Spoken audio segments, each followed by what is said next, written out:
¿Qué tal? Muy buenos días, El Salvador, ¿cómo están? Qué placer enorme saludarles. Bienvenidos una vez más a una edición de Diálogo 21 correspondiente a este día jueves.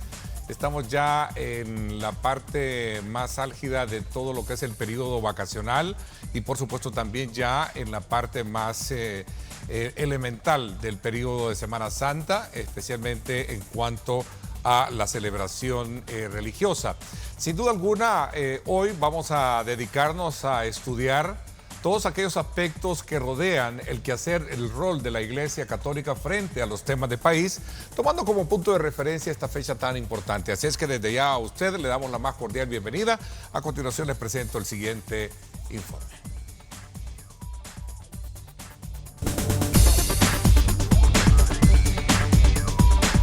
La Semana Santa, también conocida como la Semana Mayor, es una de las celebraciones más significativas del calendario cristiano. Durante estos días se conmemoran los momentos más trascendentales de la vida de Jesucristo, su pasión, muerte y resurrección.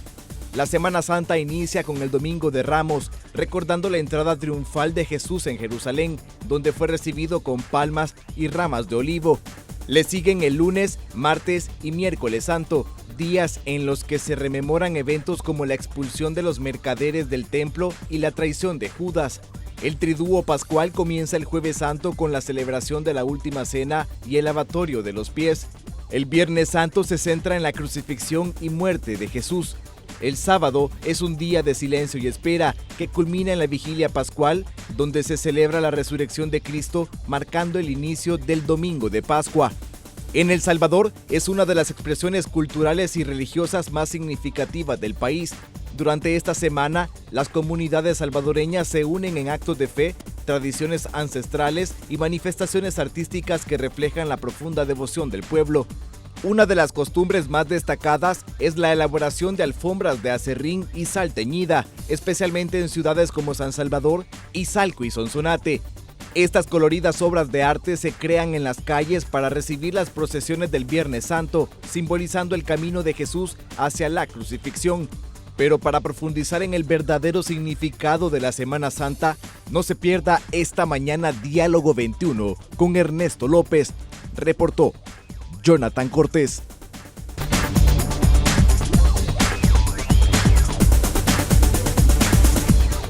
Bien, muchísimas gracias a Jonathan precisamente por esa fase introductoria de lo que vamos a tratar este día. Quiero darle la más cordial bienvenida al padre Edwin Baños, sacerdote y comunicador de la Iglesia Católica. Bienvenido, ¿cómo está, padre? Bien, gracias a Dios, Ernesto. Buenos días y buenos días a todos los que nos sintonizan en esta mañana tan importante. Iba a decir en la cintura de la Semana Santa, pero ya estamos en jueves, que es lo más importante en la celebración que tenemos del Tríodo Pascual. Bueno, sin duda alguna es un hecho que trasciende un eje religioso, vacacional, pero que sobre todo de muchas actividades litúrgicas que tiene la Iglesia Católica, ¿no? Jueves Santo, ¿sí? Debe ser este periodo celebrativo, porque nosotros lo que celebramos, litúrgicamente hablando, es la pasión, la muerte y la resurrección de Cristo. Estamos hablando de celebración litúrgica, donde entramos a la reflexión de la palabra de Dios y donde entramos también al alimento que necesita nuestra alma, que es el cuerpo y la sangre santos de Jesús.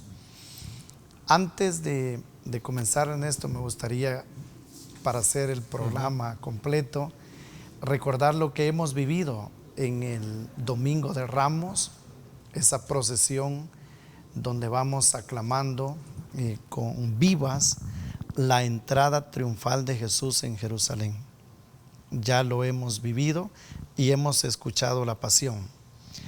Durante los 3 años, que son ciclo A, B y C, reflexionamos ese domingo, ya sea el Evangelio de San Mateo, de San Marcos o de San Lucas, que este año ha sido el Evangelio de San Lucas porque estamos en el ciclo C. Y el día de mañana, viernes, vamos a reflexionar la pasión según el Evangelio de San Juan, que es un poco más prolongada y tiene una serie de detalles que los evangelios sinópticos no recogen, pero que son tan importantes. Padre, el periodo de vacaciones, como lo dije en un principio, se sitúa, la Semana Santa, la celebración litúrgica, se sitúa y se combina con un periodo vacacional. Digamos, si logramos sopesar ambas situaciones coyunturales, podríamos, hacer digamos, con certeza una evaluación de esa necesidad también de dar cobertura espiritual a muchos que sin duda alguna como sociedad nosotros requerimos. Sí. Particularmente. Yo me quería apartar de lo vacacional, ¿no? Sí.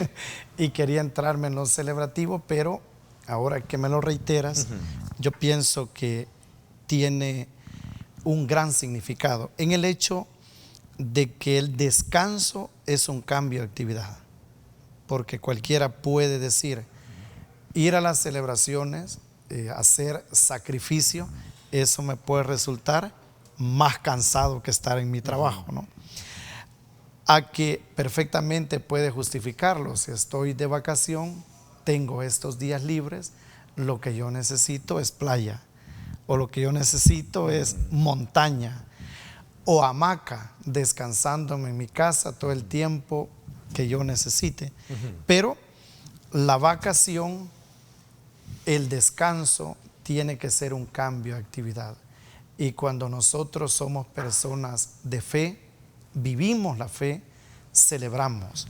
Y por eso es que quiero que esto lo comprendamos de esa manera. La Semana Santa es para celebrar los misterios de nuestra fe.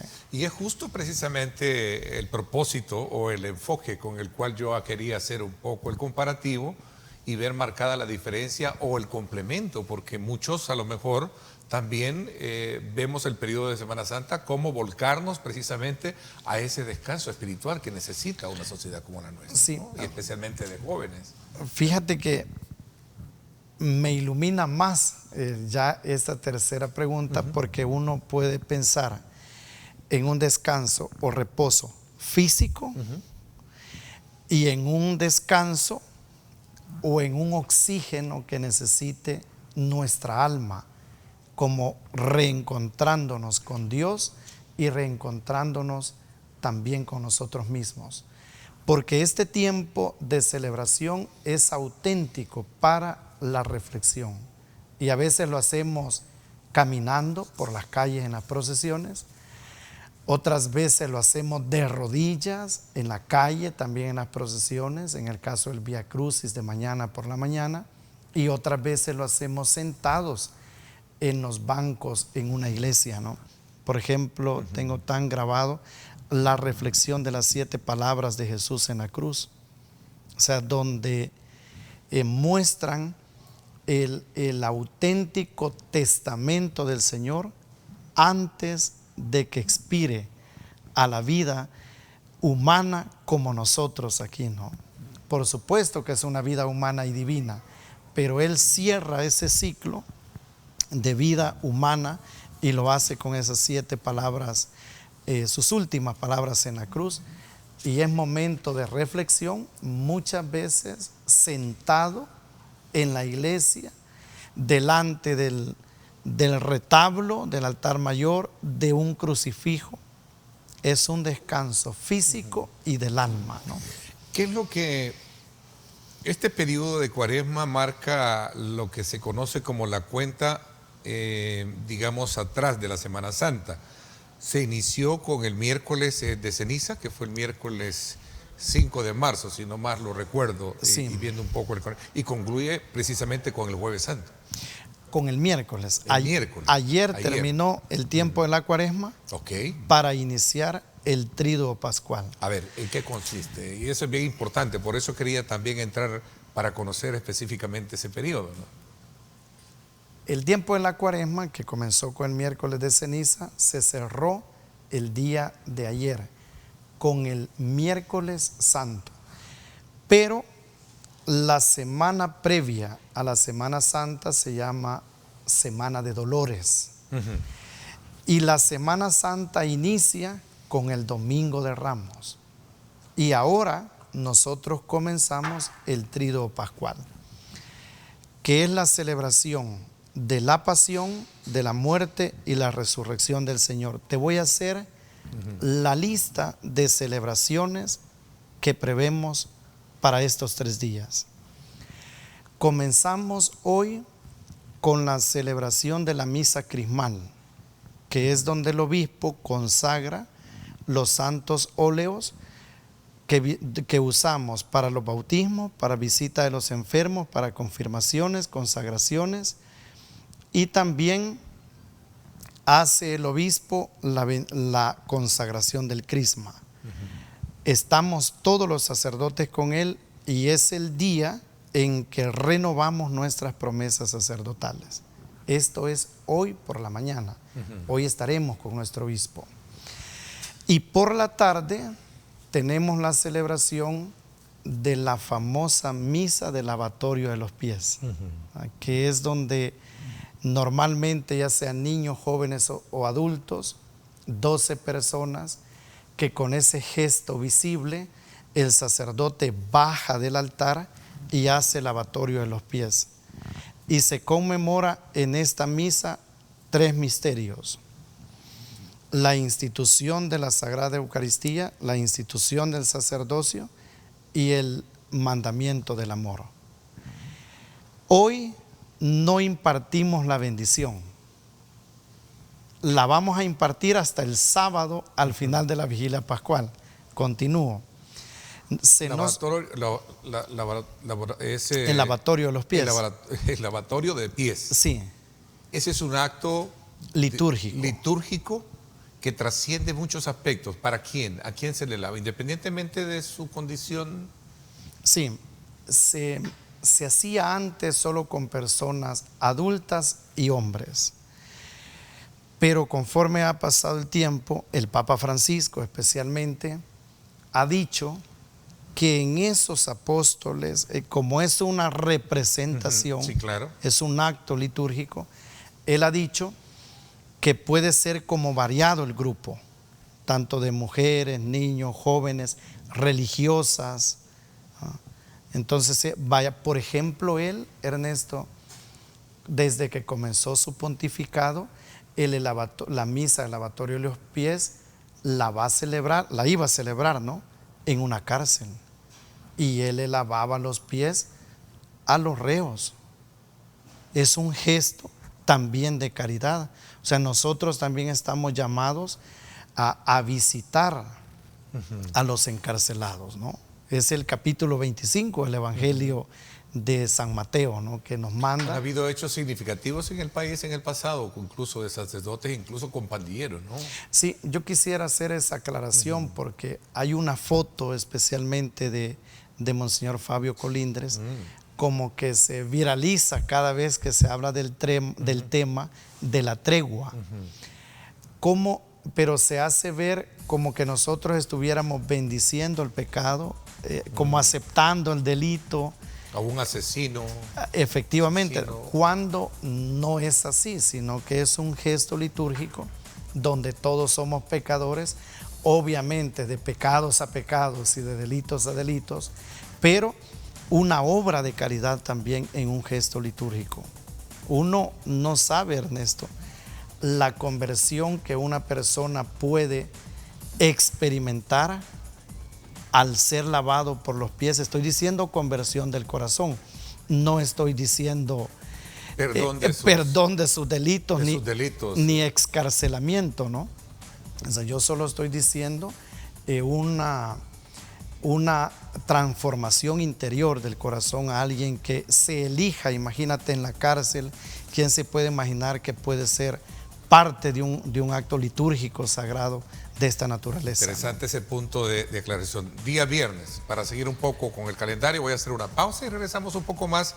Luego vamos a adentrarnos también a ver el abordaje de otros temas de país desde la perspectiva de su persona y también institucionalmente de la Iglesia Católica como tal. Voy a la pausa, no me cambie, regresamos con más.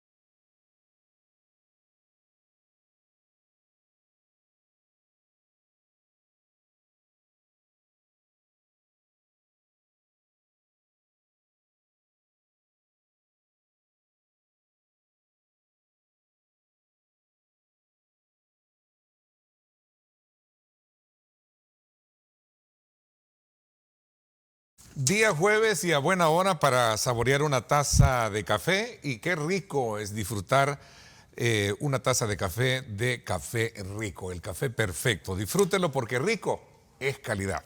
Continuamos nuestra conversación con el padre Edwin Baños, sacerdote y comunicador de la Iglesia Católica esta mañana, que lo hemos traído desde Metapán, ¿verdad?, para poder contarnos él toda la experiencia y el trabajo particularmente que se lleva a cabo eclesial en un momento importante en la que se celebra la vida, la pasión, la muerte y resurrección de nuestro Señor Jesucristo. Sí, a veces pensamos que solo es el trabajo de los sacerdotes, ¿no? Porque es una semana bastante intensa para nosotros. Pero en la realidad, Ernesto, el trabajo de los laicos es encomiable, ¿no? A veces uno se queda sin palabras, solo por ponerte un ejemplo, y comenzamos ya con el día viernes, ¿no? El día de mañana a las 8 están los jóvenes preparados ya, porque el Vía Crucis lo hacemos viviente. Y estos jóvenes han pasado ensayando durante la Cuaresma, han confeccionado su propia vestimenta, han hecho el recorrido, solo por decirte algo, ¿no? Y ya preparándose para la crucifixión, que hacen todo tipo de gestos y movimientos, y es un momento muy especial para toda la comunidad presenciar eso en una dramatización. Bueno, y eso es parte, digamos, de toda esa algarabía, pero también de ese sentimiento reflejado en un cuadro tan importante que es la procesión de las 11, y luego viene el periodo de crucifixión, ¿verdad? Y de todo el, digamos, como el velo mismo, ¿no?, que se tiene, ¿no? Sí. Ya en horas de la tarde, noche, ¿no? Sí, fíjate, Ernesto, con el Santo Entierro, ¿no? Efectivamente. Terminamos con las celebraciones. Sí. Te iba a hacer otra reflexión, si me permites, por favor, un sí. paréntesis.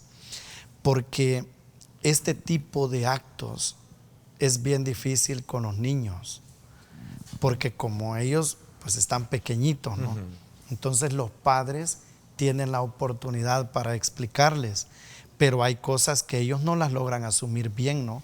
O por ejemplo la película de la Pasión, que incluso nosotros, personas mayores, se nos hace difícil estar viendo una situación así, ¿no? Sin embargo, como son gestos y dramatizaciones de la fe, también hay una oportunidad para que nosotros veamos cómo sufrió nuestro Señor realmente para el perdón de nuestros pecados, porque la cruz, de esa cruz es donde emana el perdón de nuestros pecados, que son tantos, ¿no?, de la humanidad y de manera personal. Con eso cierro, porque con los niños es bastante difícil. Bueno, es que no podríamos también, creería yo, padre, si me lo permite, dejar de identificar precisamente los mensajes, pero también el simbolismo, ¿no?, cuyo impacto obviamente es bastante dramático emocionalmente hablando. Cuando vemos la crucifixión, cuando vemos el castigo, ¿verdad? Y más cuando sabemos que tenemos mucho a Jesús en nuestros corazones, ¿no? Entonces viene ese sentimiento, pero eso es estar, digamos, siendo sensible a ese amor que precisamente dio nuestro Señor Jesucristo por nosotros, ¿no? La Semana Santa precisamente es para eso, para entrar en ese periodo de reflexión. Una especie de catarsis, ¿eh? Y qué bien, ¿no? Catarsis, transformación, conversión del corazón, un recomenzar la vida, ¿no? Mucha gente, Ernesto, no solamente vive la Semana Santa como un periodo celebrativo, sino que es un inicio para comenzar a perseverar. Y a mí esto me llama la atención. Te voy a poner un ejemplo. Durante la Cuaresma tuvimos una experiencia de un Vía Crucis en el viernes, que nos vino una lluvia, pero tormenta, ¿no? Y andaba gente muy mayor, gente con bordón. Y en el momento pues tuvo que salvaguardarse como podía ahí, ¿no?, bajo los garages, etcétera. Caminando con ellos, yo pensaba, esto es perseverar hasta el final. Mucha gente se queda o nos quedamos en el camino, pero la Semana Santa a veces es para recomenzar, para dar ese paso y seguir perseverando. Jesús en el Evangelio dice unas palabras que son tan esperanzadoras: el que persevere hasta el final, ese se salvará. O sea, no hace otra referencia a Jesús al que pecó poco, al que pecó mucho o al que hizo desgracias. No, el que persevere hasta el final. Es obvio que en el perseverar de nuestra vida, hacer presencia en estas celebraciones es recibir la bendición de la palabra de Dios y es prepararnos también para recibirlo en la Eucaristía, ¿no? Hay un espacio importante, creo, en esta conversación que tenemos, en esta reflexión de esta mañana, Padre, y es precisamente ver que el Papa Francisco pidió como lema para esta Cuaresma 2025 enfocar las siguientes frases: caminemos juntos en la esperanza. ¿Sí? Ahí está, por cierto. Sí, porque el Papa centró la Cuaresma en esta frase, porque estamos dentro del año jubilar, que él quiso ponerle como lema: peregrinos de la esperanza. Ya una peregrinación te hace referencia a caminar, pero a eso hemos de sumarle que acabamos de clausurar el sínodo de la sinodalidad, y sínodo significa caminar juntos. Entonces, en el conjunto de todo eso, el Papa nos quiere recordar en esta Cuaresma y especialmente en la Semana Santa, en que nuestra vida tiene que ser caminar juntos. Y las peregrinaciones, las procesiones, de manera visible nos muestran eso, ¿no? Vamos juntos.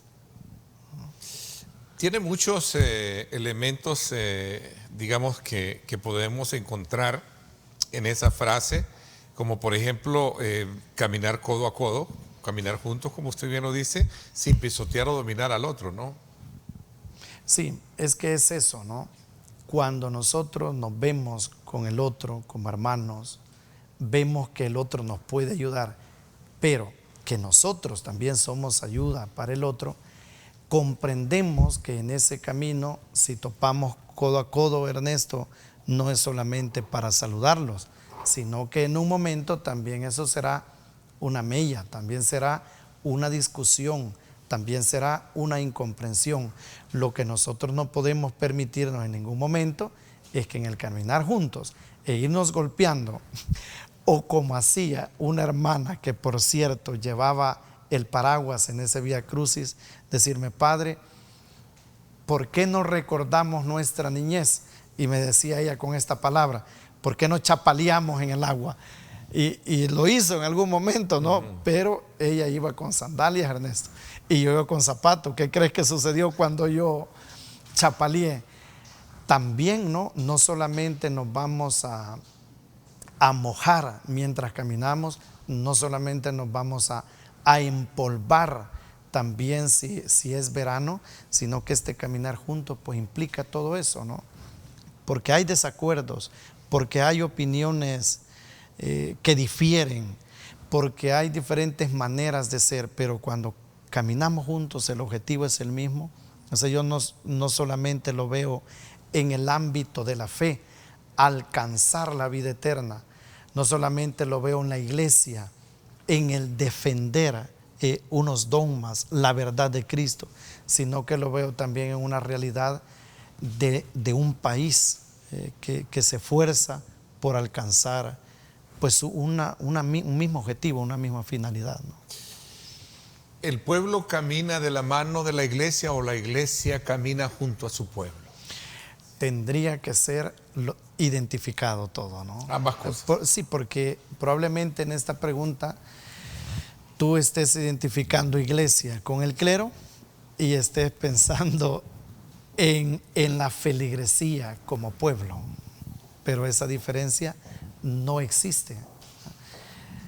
sino que somos un solo cuerpo, donde el cuerpo tiene su cabeza, el cuerpo tiene sus brazos, el cuerpo tiene su corazón, el cuerpo tiene sus pies. O sea, no, por eso no podemos como diferenciarlo, ¿no? Okay. Vamos juntos. Digo esto porque hemos estado, y yo creo que ya vamos a hablar un poquito, ya de manera un poco más pragmática, ¿no? En ese papel que sin duda alguna la Iglesia juega hoy en día. Esta situación difícil que ha estado afrontando el máximo jerarca de la Iglesia católica, el Papa Francisco, con su enfermedad, ¿no?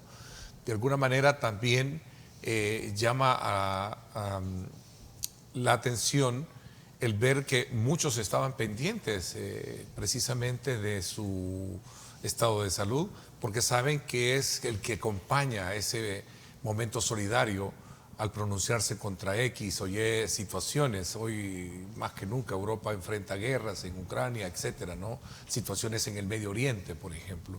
Creo que todos estos son elementos de juicio que conllevan a ver también a una Iglesia católica, en el caso muy en particular en nuestro país, cómo camina de la mano de ese pueblo que, si bien es cierto, pasa por momentos de reflexión como el que estamos hablando, pero también de un acompañamiento y una solidaridad en momentos difíciles, situaciones económicas, situaciones a lo mejor, hoy el tema de la seguridad, que también sigue siendo motivo y circunstancia de debate en algunos aspectos, y otras áreas que también están ahí, por ejemplo, ¿no? Sí, es que pienso, por ejemplo, en el Papa Francisco.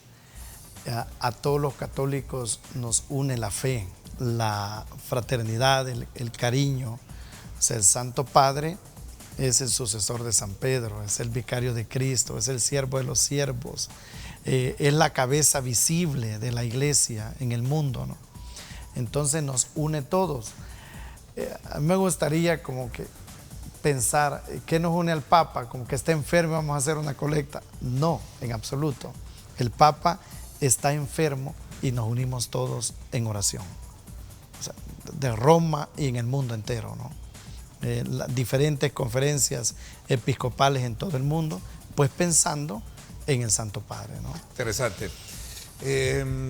Aquí ya regresamos, nos vamos a concentrar un poco en el siguiente bloque a ver ese papel de la Iglesia Católica, recientemente muy activa con este tema de expresión social en rechazo precisamente de temas como por ejemplo la minería y otros que están por ahí. Quisiera hacer este abordaje, voy a hacer una pausa comercial. Gracias a usted por estar con nosotros. Regresamos.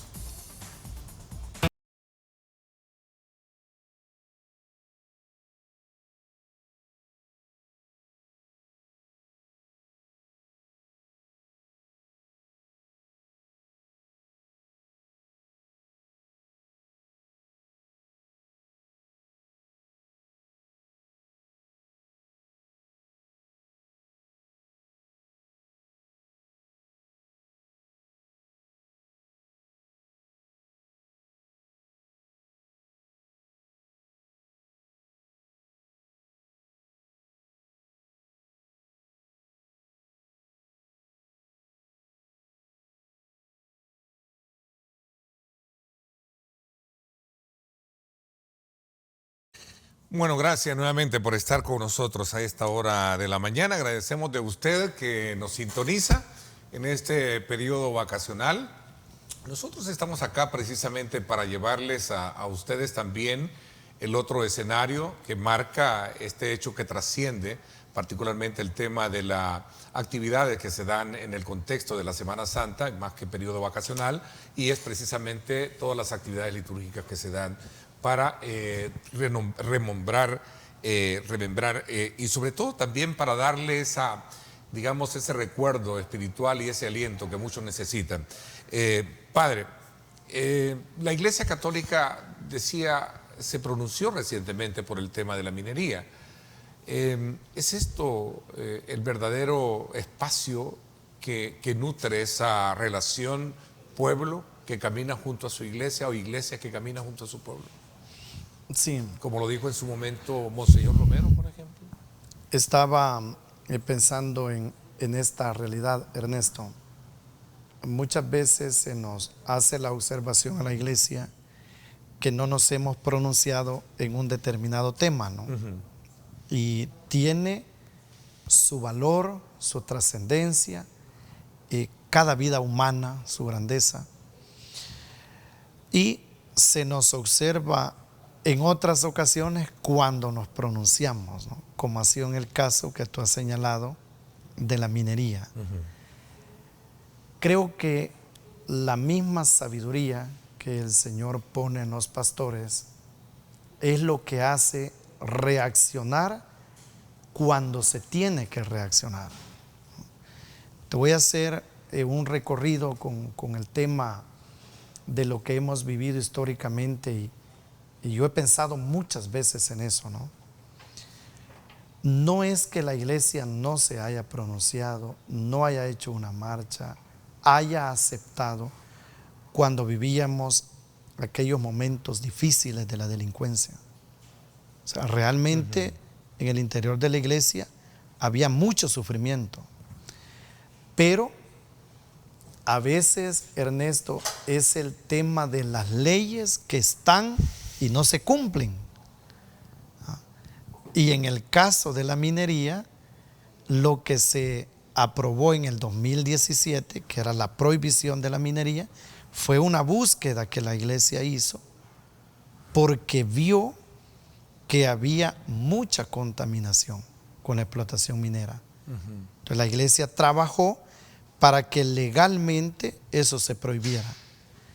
Entonces, contra las capturas porque alguien tenga asociaciones ilícitas, capturas porque alguien haya cometido un homicidio, capturas porque alguien sea un extorsionista, si no las hubieran, seguramente la iglesia se pronunciaría para que hubiese ese tipo de leyes donde protegiese a la población. Es lo que ha sucedido con el tema de la minería. Como se deroga esa ley, significa que queda nuevamente aperturada y que la contaminación masiva llegará nuevamente al país. Entonces ahí es donde la iglesia, con sus medios, con lo que puede, con lo que tiene a la mano, hace su pronunciamiento. Con este tema no, porque se dijo mucho, se habló mucho, se especuló mucho, que podría haber una iglesia dividida porque unos a lo mejor estaban de acuerdo y otros estaban en contra. Por ejemplo, usted en su momento dejó entrever su visto bueno. Digamos, beneficio a la duda. Su ¿no? beneficio, o con beneficio de la duda. Sí, fíjate que no dividida, pensaría yo. Digamos, bonito en los programas porque uno logra expresarnos. Clarificar y sobre todo también aclarar aspectos. Exacto. Como esta, ¿no? Yo no pensaría dividida, sino esa prudencia, ese beneficio de la duda, esa paz y tranquilidad que se respira en muchos lugares de nuestro país, por no decirlo en todo, es donde a veces a algunos pastores, y pienso en sacerdotes, en párrocos, como que no ven esa necesidad o no ven esa urgencia o no lo ven como a la vuelta de la esquina. Entonces su manera es de detenerse, de decir vamos a ver qué pasa, mientras que otros, y en este caso encabezado por el arzobispo, son en los que dicen no, tenemos que actuar ya, tenemos que hacerlo de esta manera, y otros nos unimos. Entonces está como esa parte, no división, sino en decir pues vamos a esperar y ver qué es lo que pasa, porque yo he hablado con muchos sacerdotes y creo que esa ha sido como la actitud. Hay que darle el beneficio de la duda. Eso fue lo que yo dije desde el inicio, pero cuando vino inmediatamente la derogación fue donde yo dije no, hay que ver mejor esto, ¿no? La derogación. Nuevamente.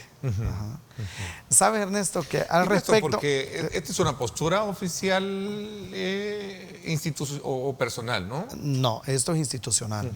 La iglesia lo que pide es la derogación de la ley de la minería metálica. Ajá. Es lo que la iglesia ha pedido y por eso se ha pronunciado con estas 150,000 firmas que en su momento... Y no 1,000,000, como presentamos. decían uno, que también creo que me llevó a hacer una aclaración con usted en su momento, ¿se recuerda? Sí. Porque se decía que era 1,000,000, ¿no?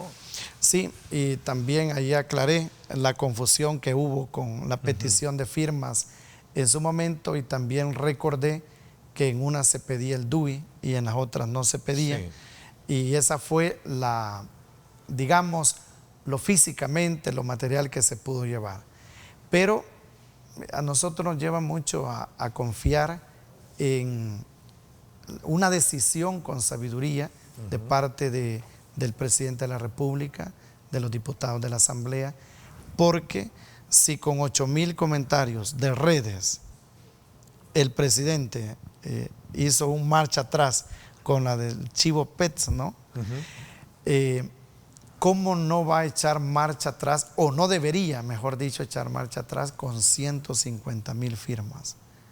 Cuando hay mucha gente que no ha tenido la oportunidad de manifestarse firmando porque de repente no le llegó a sus oídos o a facilitarle para que firmara. Tiene que ser mucha más gente. Y a la fecha, padre Baños, ¿ha habido eco? ¿Ha habido algún impacto? Yo diría que han habido dos acciones. Primero, el silencio de la Asamblea Legislativa. Y lo dijo el arzobispo. Un silencio de ellos o la no respuesta de ellos para nosotros va a ser una respuesta. Eso es uno. Y segundo, lo que el presidente de la República pronunció en la inauguración del Sur City 2, Sí. donde él dijo, no quieren minería. O sea, como su papá con sus hijos caprichosos, no quieren minería. No tenemos petróleo, no tenemos gas, no tenemos ninguna otra, digamos, metal o lo que sea, otra riqueza del país que podamos explotarla para a los mercados internacionales, y dice, y no quieren minería. Eso se deja leer entre líneas que no va a proceder. Y yo quiero verlo eso con mucha esperanza. Bueno, yo creo que hay un aspecto importante en ese tipo de pronunciamientos y en la lectura que uno puede darle, porque a mí inmediatamente también tuve a bien cuando escuché ese discurso, Sí.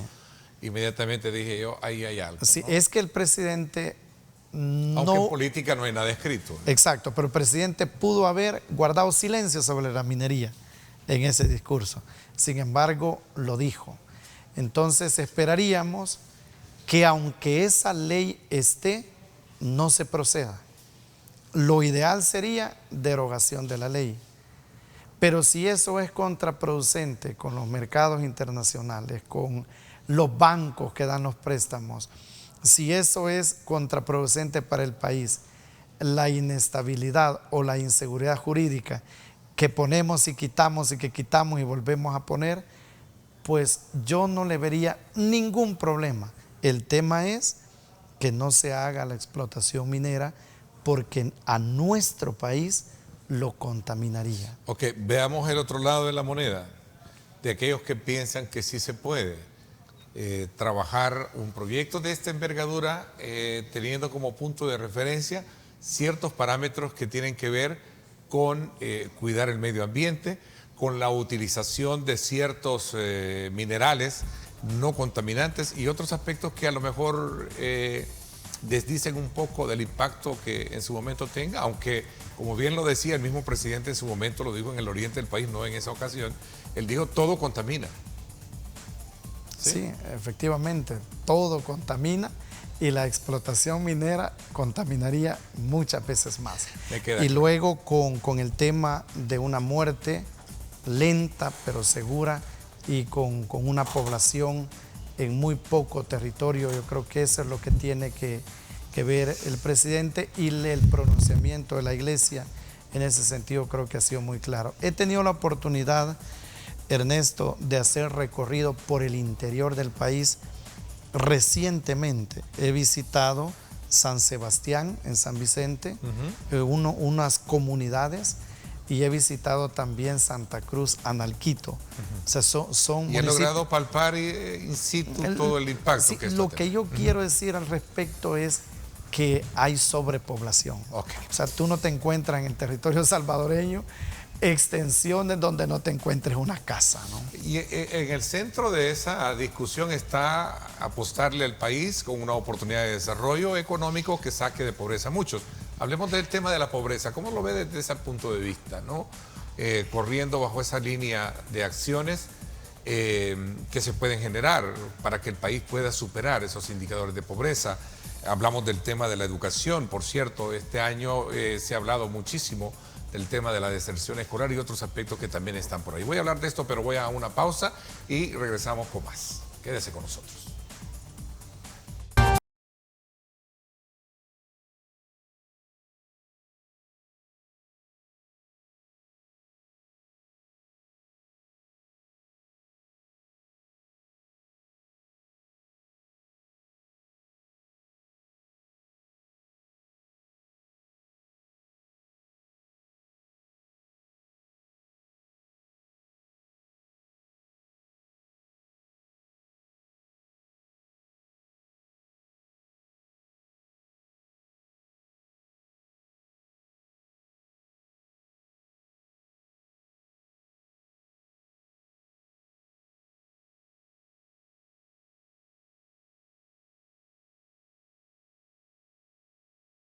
Bien, muchísimas gracias por estar con nosotros. Vamos a ir corriendo en el tiempo, pero no puedo pasar por alto también agregar otras lecturas precisamente del tema que tiene que ver con el desarrollo del país. Y al hablar de desarrollo hablamos de apuestas como el poder de alguna manera sacar del letargo a indicadores de pobreza que son desde luego muy altos y que se han venido desde luego a través de políticas públicas midiendo los alcances que estas han tenido.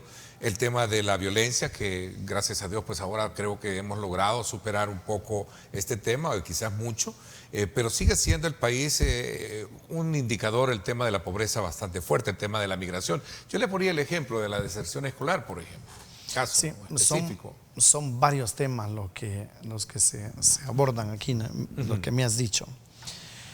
Pero veamos la pobreza en nuestro país en dos ámbitos.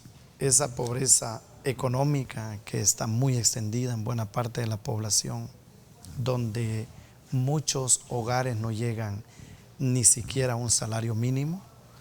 Difícil, ¿no?, poder sobrevivir. Pero está la otra pobreza también, y es la educativa, ¿no?